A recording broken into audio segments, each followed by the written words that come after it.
1 year later, the Great Council Chamber looked very different. Human innovations had improved its defenses, and representatives from Earth sat among the council members. Captain Taiwan, now promoted to advisor, stood at the speaker's platform. "The peace treaty with the Ravagers is holding," he reported. "They've stopped attacking council worlds. But more importantly, they're learning from us." The chamber's screen showed images of Ravager ships training with human crews. After their defeat, the Ravagers had realized they needed to change. Now they were learning new ways of thinking. "Humans are dangerous teachers," Ambassador Du Young said with a smile. "We don't just show others how to fight.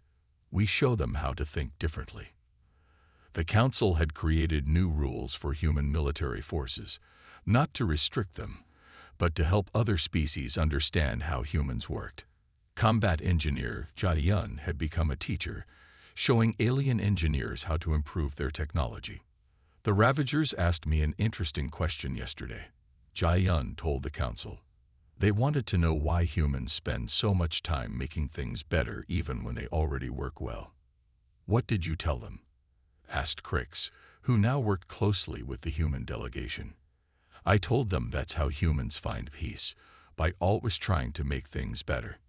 In the Earth observation post on Mars, Lieutenant He-Yun stood in the same spot where she had first met the aliens. Now the post was a training center, where species from across the galaxy learned from humans. "Remember when they were afraid to let Earth join the war?" she asked Intelligence Officer Minna. "Now they're afraid we might leave the Council," Minna replied. "They finally understand that humanity's strength isn't in our weapons, it's in how we think." The peace treaty had special rules about human military forces. Earth could keep its ships and armies, but they would be used to protect Council worlds. Human training methods would be taught to other species, but with careful supervision. "Some still think we're too dangerous," Major Su Jin said during her regular council briefing. "But they're starting to understand that being dangerous isn't always bad. Sometimes you need dangerous friends to keep the peace." The Ravagers had changed the most. After fighting humans, they realized that their old ways of thinking were limiting them. Now they sent their young warriors to Earth to learn. "They're good students," Taiwan told the Council. "They want to learn everything. Not just fighting, but thinking, creating, improving." Admiral Sunme, watching from Earth, remembered how it all started. The aliens had been terrified of letting Earth join the war. Now they were terrified of facing future threats without Earth's help. "Humans don't just win wars," she said to her staff. "We change how people think about wars. Sometimes that's more important than winning." In the Council archives, the old reports about Earth were kept as a reminder. The ones that called humans too dangerous, too unpredictable, too different. Now those same reports helped other species understand why humans were valuable allies. "We learned something too," Du Young told the Council. "We learned that being different isn't bad. Being feared isn't bad, if that fear comes with respect and understanding." The galaxy was changing. Species that had never worked together were learning from each other. The Ravagers, once seen as mindless destroyers, were becoming part of the galactic community. "And it all started because you were afraid to let us join the war," Taiwan said to Crix. "We were right to be afraid," Crix replied. "But we were afraid of the wrong things. We thought you would bring more war. Instead, you showed us a new way to peace."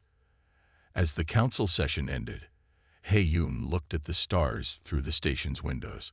Somewhere out there, human ships patrolled with Ravager ships beside them, former enemies learning to be allies.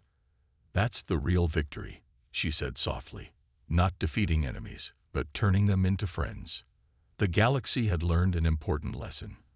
Sometimes the most dangerous species could become the best protectors. And humans would keep teaching, keep improving, keep changing things for the better. That's what humans did best. Major Su Jin stood before the Galactic Council, showing them detailed images from the battle. The council chamber was completely silent as she explained what had happened. "The Ravagers lost 25 ships," she said, pointing to the display. But that's not the important part. The important part is how they lost. The images showed how the human ships had worked together in new ways, how combat engineer Jai-Yun's drones had changed the battle, how Captain Tadawan's unusual tactics had confused the enemy. We didn't just win a fight, Su-Jin explained. We showed the Ravagers something they've never seen before, that they can lose. In another part of the council station, Ambassador Du Young was meeting with alien leaders. A message had arrived from the Ravagers. For the first time in the war, they wanted to talk about peace. They're scared, Intelligence Officer Minna said, studying the message. Not just of our weapons.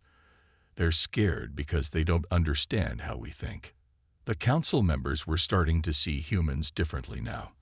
They were still nervous about human military power, but they were more nervous about facing the Ravagers without human help. Your ships, Crix said to Su-Jin. They protected our colony world first. They didn't just attack the Ravagers. Why? Because that's what humans do, Su-Jin replied. We fight to protect, not just to win. In the station's repair dock, Jai-Yun was helping fix the damaged ships. Council engineers watched in amazement as she made improvements at the same time. Why change things that work? One alien engineer asked. Because they could work better, Jai-Yun answered. Humans always try to improve, even after winning. Captain Tawan's battle report was being studied by military leaders from 30 different worlds. They couldn't believe how the human ships had beaten a much larger force. But you broke all the normal rules of space combat, one alien admiral complained. That's why we won, Tawan explained. The Ravagers knew all the normal rules. They didn't know what to do when we made new ones. The council called an emergency meeting. The Ravagers' message asking for peace talks was surprising, but humans understood why it had happened. The Ravagers only respect strength, Minna told the council. But they just learned that strength isn't just about having big ships and powerful weapons. It's about how you think, how you adapt, how you work together. Ambassador Du Young stood up to speak. The Ravagers want peace because they're afraid. Not just of our weapons, but of our minds. They've never faced an enemy that thinks differently from them. In the council records room, Hae-Yoon found the first reports about Earth again. She smiled as she read them. The aliens have been right to be worried about humans, but for the wrong reasons. They thought we were dangerous because we like to fight, she told Su-Jin. But we're actually dangerous because we're good at solving problems. Fighting is just one way we solve problems. The council voted again. This time, they weren't voting on whether to let Earth join the war. They were voting on whether to let Earth lead the peace talks with the Ravagers. Are we sure about this? One council member asked. Letting humans handle the negotiations. You've seen how they fight, Crix replied. Maybe we should see how they make peace.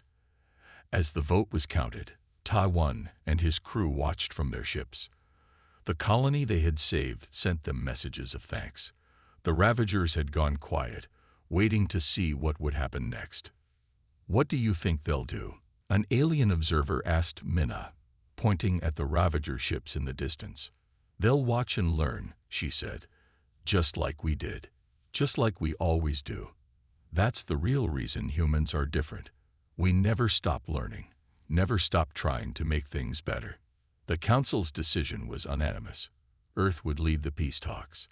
The galaxy was changing, and humanity was helping to change it. The Ravager fleet appeared suddenly near a council colony world. 50 warships, their black hulls absorbing light like shadows in space. They expected an easy victory. Instead, they found Captain Tawan's battle group waiting for them. All ships, remember your training, Tawan said calmly over the radio. His 10 ships looked small compared to the Ravager fleet, but size wasn't everything. They're using their usual attack pattern, reported combat engineer Jai-Yun from her station. She had studied every Ravager battle record, learning their habits. They always attack in a triangle formation. Then let's show them something new, Tawan smiled. The human ships split apart in ways the Ravagers had never seen before. Some ships went high, Others went low. A few seemed to retreat. The Ravagers followed their usual plan, not understanding what the humans were doing. Now, Ta-1 ordered. Jai-Yun activated her new invention, special devices that confused the Ravager ship's sensors. Suddenly, the Ravagers couldn't tell which direction was which. Their perfect triangle formation fell apart. Humans fight strange. A Ravager commander's message was intercepted by Minna's intelligence team. We can't predict them. That was exactly the point. The Council ships always fought the same way. The Ravagers knew what to expect. But humans changed their tactics all the time. Second phase, Ta-1 commanded. 3 human ships that seemed to be retreating now turned back. They had secretly dropped special mines behind them. When the Ravager ships followed, they flew right into the trap. Jai-Yun watched her screens carefully. The mines are working, she reported. Their shields are weakening. The Ravagers tried to regroup, but the humans didn't give them time. Every human ship fought differently. Some attacked head-on. Others used hit-and-run tactics. A few stayed back, protecting the colony world from any Ravager ships that got through. I don't understand, a Council observer said, watching the battle.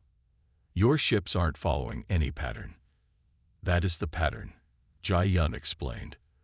We're unpredictable on purpose. The Ravagers can't fight what they can't predict. In space, the battle continued.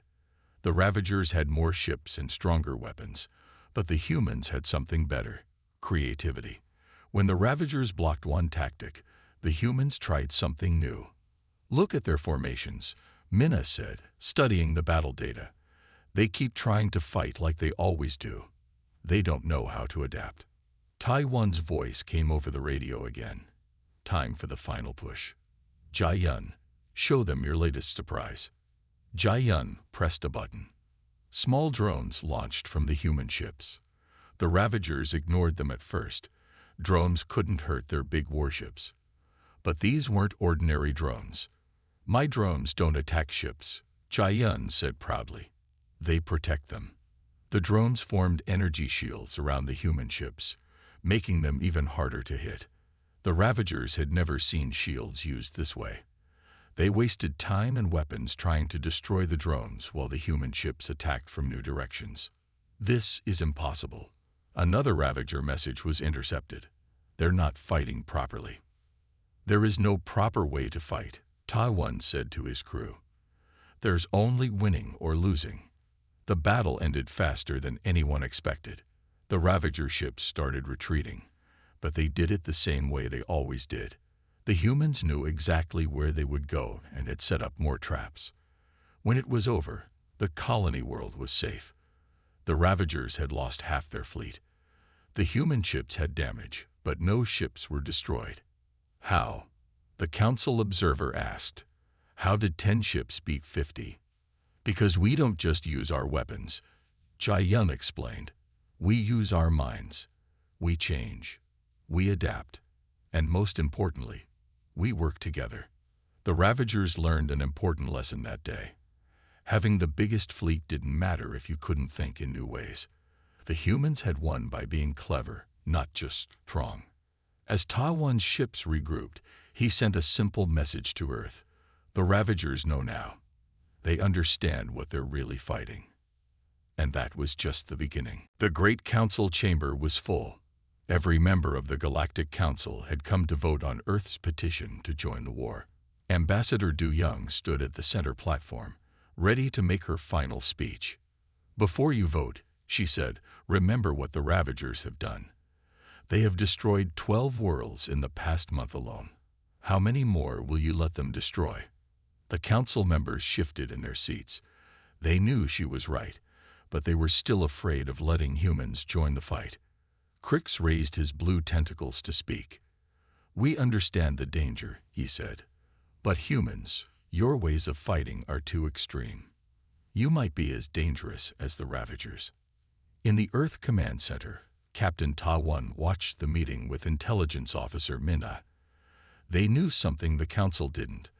The Ravagers were planning an attack. Should we warn them? Taiwan asked. Minna shook her head. Not yet. The Ravagers need to show themselves. Then everyone will understand why they need us. Back in the council chamber, Du Yum was explaining how humans could help. We don't just fight with weapons, she said. We fight with strategy. We protect the weak. We. Suddenly, the chamber's lights went red. Alarms blared. A huge hologram appeared, showing multiple Ravager ships coming out of hidden positions near the council station. They were waiting, Minna said, watching from Earth. They knew about the vote. The council members started to panic. The Ravager ships were attacking the station's defenses. The council's security forces tried to fight back, but they weren't ready for such a surprise attack. That's when Colonel Sang-ho made his decision. He commanded the human ships that had brought Earth's delegation to the council station. Without waiting for permission, he ordered his forces to defend the station. What are you doing? Crix shouted through the communication system. You don't have authority to fight here. We don't need authority to protect people, Sang-ho replied calmly. His ships moved into position between the Ravagers and the council station. The council members watched in amazement as the human ships fought. They didn't fight like other species. They didn't follow the usual rules of space combat. They adapted, changed tactics, and protected the station while attacking the Ravagers. Look how they work together, one council member said in awe. Each ship knows what the others will do. In the command center, Minna smiled. The Ravagers thought they were being clever, she said. They didn't know we saw them coming. We were ready. The battle didn't last long. The Ravager ships hadn't expected such strong resistance. They thought the council station would be an easy target. Instead, they faced human warriors who had trained for exactly this kind of fight. When it was over, the council chamber was silent. They had all seen how humans fought, not with blind anger like the Ravagers, but with skill and purpose. Most importantly, they had seen humans risk their lives to protect others. Ambassador Du Young stepped forward again. This is who we are, she said quietly. We fight when we must, but we fight to protect. We fight to defend. We fight to stop those who would hurt others. Crix looked at the battle damage reports. The human ships had stopped the Ravagers without losing a single council life. Their tactics had been unusual, but effective. Perhaps, he said slowly, we have been looking at this the wrong way. We saw humans as dangerous because they are good at fighting. But maybe that is exactly why we need them. The council members began to nod. They had seen the truth. Humans were different, yes, but they were different in ways that might save the galaxy. We will now vote on Earth's petition, the council leader announced. Everyone knew what the result would be. Sometimes the best way to understand someone was to see them in action. The Ravagers had just helped prove exactly why the galaxy needed humans on its side. Intelligence Officer Minna sat at her desk, staring at her screens. Something wasn't right. The data patterns were strange. She had been monitoring alien communications since the military demonstration, and now she saw something unusual. Captain Taiwan, she called through the intercom. I need you to see this. When Taiwan arrived, Minna showed him the strange signals. Someone is trying to contact Earth secretly, she explained. But they're not using council channels. The Ravagers? Taiwan asked, leaning closer to look at the data. Yes, they're hiding their signals in normal space traffic. Very clever, but not clever enough. Minna had found the hidden messages because humans were good at finding patterns. The Ravagers thought they were being sneaky, but they didn't know how good humans were at solving puzzles. In his office, General Da-hyun listened as Minna explained what she had found. The Ravagers were trying to make a deal with Earth. They wanted humans to join their side instead of the councils. They're afraid, Da-hyun said. They saw our demonstration and now they want us as allies, not enemies. Or they want to stop us from helping the council, Minna suggested. She played back one of the decoded messages. The Ravagers were offering Earth advanced weapons and technology. Should we tell the council? Taiwan asked. Not yet. Dahyun decided. First, let's see what the Ravagers really want. Minna set up a fake response to the Ravagers. She made it look like Earth was interested in their offer. The real plan was to find out more about the enemy. Meanwhile, in the council chambers, Ambassador Du Young was giving another speech about why Earth should join the war. She didn't know about the secret messages yet. The Ravagers destroy everything they touch, she told the council. Earth knows how to stop them. We can help protect the galaxy. Suddenly, alarms started ringing. Security Officer Yoon Hee's voice came over the speakers. We've detected Ravager ships entering the solar system. The council members panicked, but Du Young stayed calm. This is what we warned you about, she said. The Ravagers won't wait while you decide. Back on Earth, Minna worked quickly with her team. They traced the Ravager signals and found 3 hidden ships near Mars. The ships were using special technology to stay invisible. They're testing our defenses, Taiwan said, watching the tactical display. Seeing how we'll react. General Dahyun called an emergency meeting. Earth's military leaders gathered to decide what to do. Some wanted to attack the Ravager ships right away. Others thought they should wait and gather more information. We can use this, Minna suggested. Let them think their trick is working. Meanwhile, we'll learn everything about how they operate. The general agreed. Earth would pretend not to notice the Ravager ships while secretly watching everything they did. This was something humans were very good at, playing smart instead of just fighting. In space, the Ravager ships stayed hidden, thinking they were being clever. They didn't know that Earth's sensors could see them. They didn't know that Minna was reading all their secret messages. Look at this, Minna showed Taiwan new data. The Ravagers are scared of us, but they're even more scared that we'll help the Council. They think we might be the thing that helps the Council finally win the war. Are they right? Taiwan asked. Minna smiled. Based on what I'm seeing in their messages, yes. The Ravagers have never faced anyone like us. They don't know how to fight an enemy that thinks differently from them. As night fell on Earth, Minna kept watching her screens. The Ravagers thought they were the ones setting a trap. They didn't realize they had already fallen into humanity's trap instead. Sometimes, she told Taiwan, the best way to fight isn't with weapons. It's with your mind. The Ravagers were about to learn this lesson the hard way. We will show you how Earth's military really works, Captain Taiwan said to the group of alien observers. They stood at the edge of a large training field in the Korean mountains. The morning air was cold and crisp. The aliens wore environmental suits to protect them from Earth's atmosphere. They looked nervous, especially after Jinho's presentation the day before, but they had agreed to watch a live demonstration of human military capabilities. First, Taiwan explained, we'll show you basic team operations. He spoke into his radio, and 20 soldiers appeared from the forest. They moved as one unit, quick and quiet, each person watching out for the others. Impressive, said one alien observer. They move like they share one mind. That's just the beginning, Taiwan smiled. He raised his hand, and suddenly the weather changed.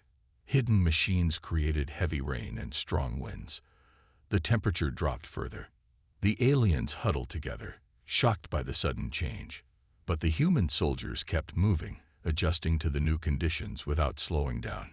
In real combat, Taiwan explained, we can't choose the weather, so we train in all conditions. Security Officer Yoon, he stepped forward. She was in charge of showing Earth's cyber warfare abilities. While physical training is important, she said, modern warfare also happens in the digital world. She opened her portable computer and showed the aliens how humans could protect and attack computer systems. The aliens were amazed that humans could fight in both the physical and digital worlds at the same time.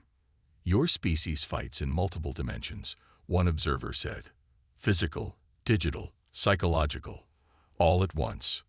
The demonstration continued. Soldiers ran obstacle courses carrying heavy packs. They crossed rivers, climbed walls, and moved through narrow tunnels. The aliens watched in horror as humans pushed themselves to their limits. "Why do they continue when they're tired?"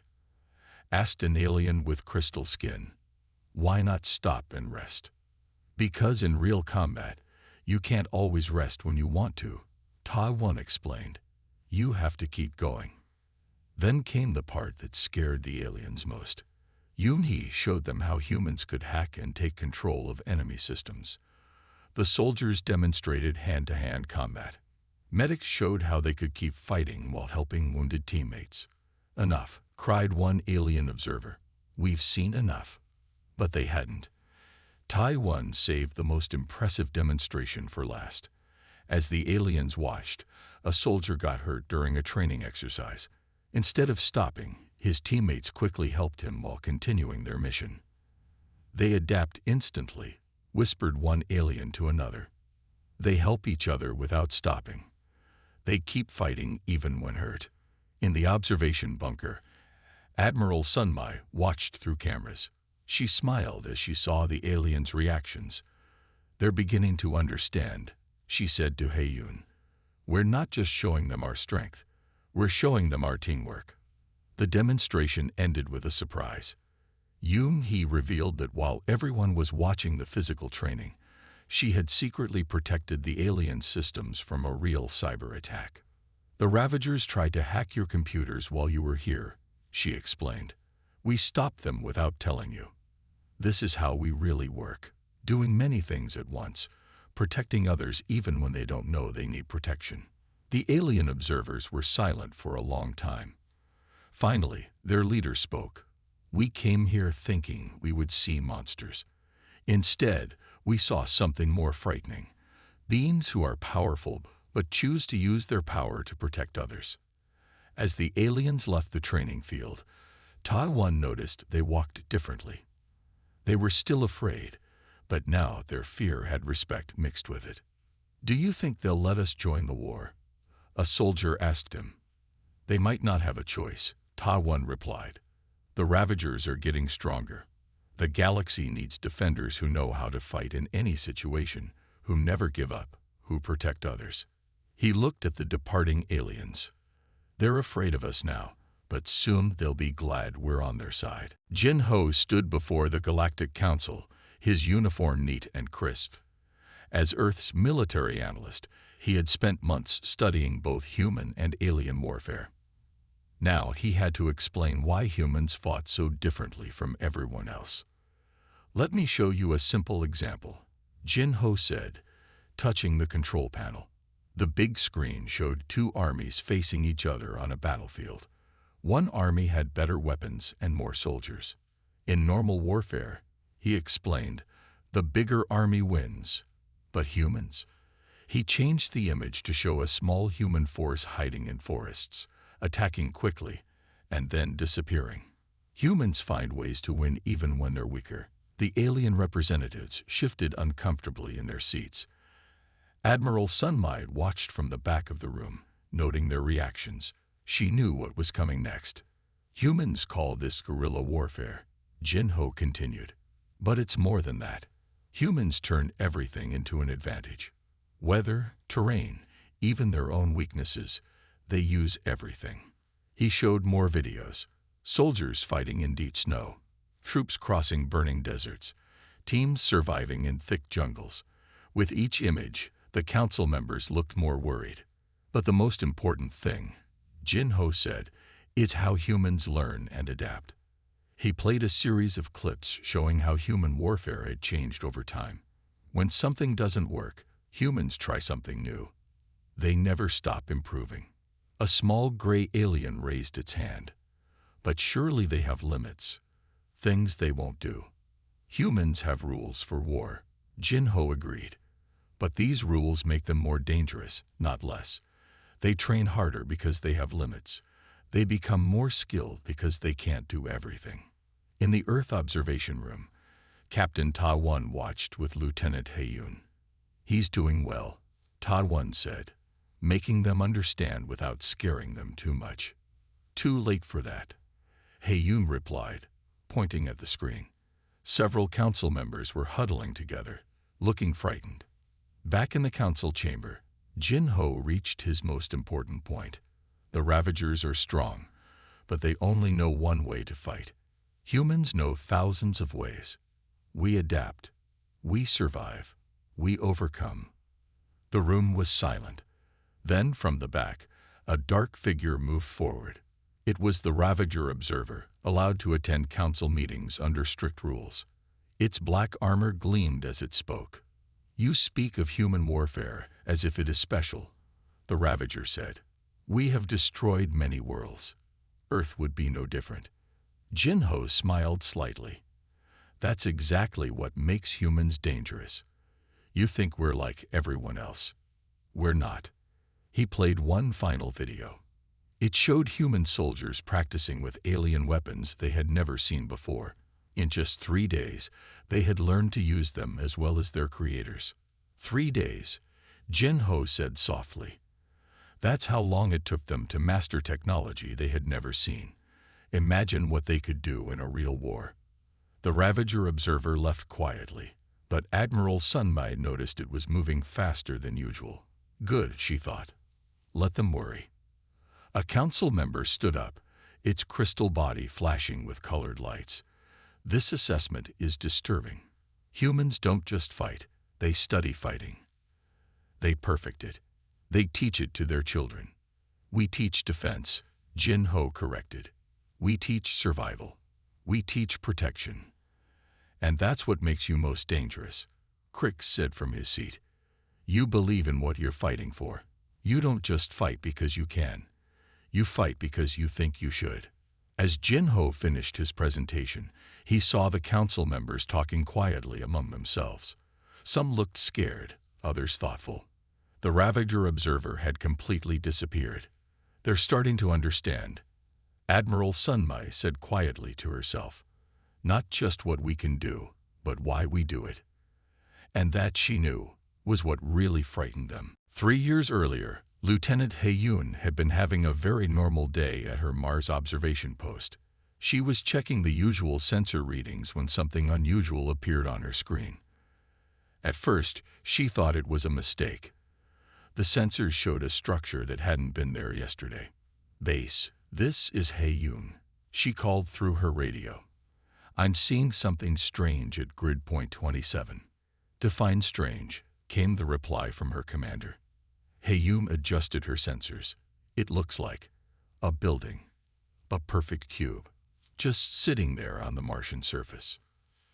20 minutes later, she stood in her protective suit, staring at the silvery cube. It was exactly 10 meters on each side, and it definitely hadn't been there during yesterday's scan. Her team stayed back, weapons ready, while she approached. The cube's surface rippled like water, and a door appeared. He-Yun stopped.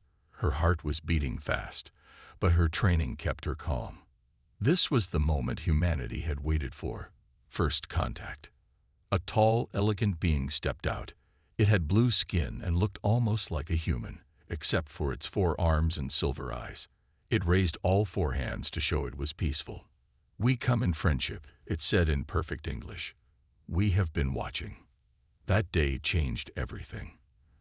The aliens who called themselves the Galactic Council had been studying Earth for decades. They had hidden bases on Mars, monitoring human development. Now, they decided it was time to make contact. At first, everything went well.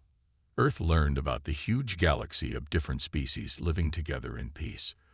Humans started trading with alien worlds. They shared technology and culture. The aliens were amazed by human music, art, and food. Humans were fascinated by alien science and history. But then came the dark news. A species called the Ravagers was attacking Council worlds. These creatures didn't want peace. They only wanted to destroy. The Council was losing the war, planet by planet. Your history is concerning, said Crix, watching videos of Earth's past wars. He and other alien diplomats spent months studying human history. At first, they were excited to find Earth. But as they learned more, their excitement turned to worry. Humans fight differently, Crix told the Council. They don't just fight with weapons. They fight with their minds. They make plans. They adapt. They never give up. Heyun, now working as a liaison with the aliens, tried to explain. We fight to protect what we care about, to defend our homes and families. But the aliens saw something else in human history. They saw how humans turned everything into weapons when they needed to.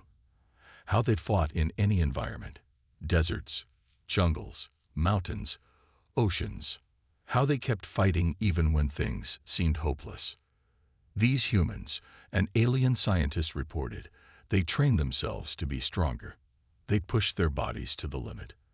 They practice fighting until it becomes natural. No other species does this. In the Council archives, Heyun found their first reports about Earth.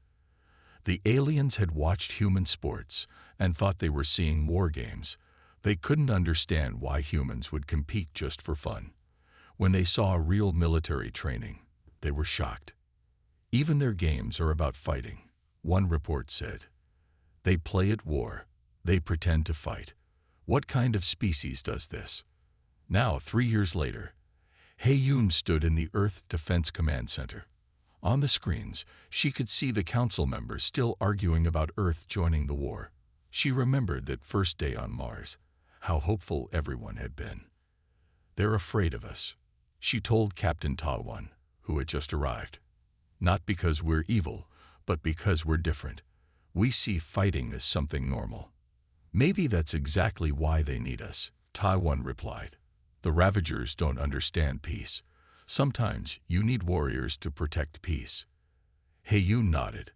On another screen, she saw new reports coming in. The Ravagers had destroyed 3 more council worlds. Time was running out. The galaxy needed help, whether they wanted it or not. The massive screens in the Galactic Council chamber showed Earth's military footage. The alien representatives gasped and moved back in their seats. Some even covered their eyes. Captain Tawan stood at his observation post on Earth, watching the council meeting through the live feed. He couldn't understand why these advanced aliens looked so scared. We must not allow humans to join this war, shouted Crix, the blue-skinned veteran diplomat. His tentacles waved wildly as he pointed at the screen. Look at what they do in simple training exercises. The footage showed human soldiers crawling through mud under barbed wire while carrying heavy packs. Another clip displayed underwater survival training, and a third showed troops parachuting from high altitudes. Ambassador Du Young stood calmly at the speaker's platform. She had spent months preparing Earth's petition to join the war against the Ravagers. Now, she watched in confusion as the alien representatives panicked over basic military training videos. Honorable Council members, Du Young spoke clearly. These are just standard preparation routines. We haven't even shown our actual combat capabilities. This made things worse. A tall crystalline being named Selt stood up, its facets glowing red with alarm. You mean your soldiers do even more than this? They willingly jump from flying machines, swim in deep waters, crawl through sharp obstacles. Well, yes, Du Young replied. This is basic training for most Earth military forces. Captain Tawan couldn't help but smile as he watched from Earth. The aliens were acting like they'd never seen an obstacle course before. He remembered his own training days. Those had been much tougher than the videos they were showing. The council chamber erupted in chaos. Representatives from 30 different species all tried to speak at once. Some demanded Earth be contained.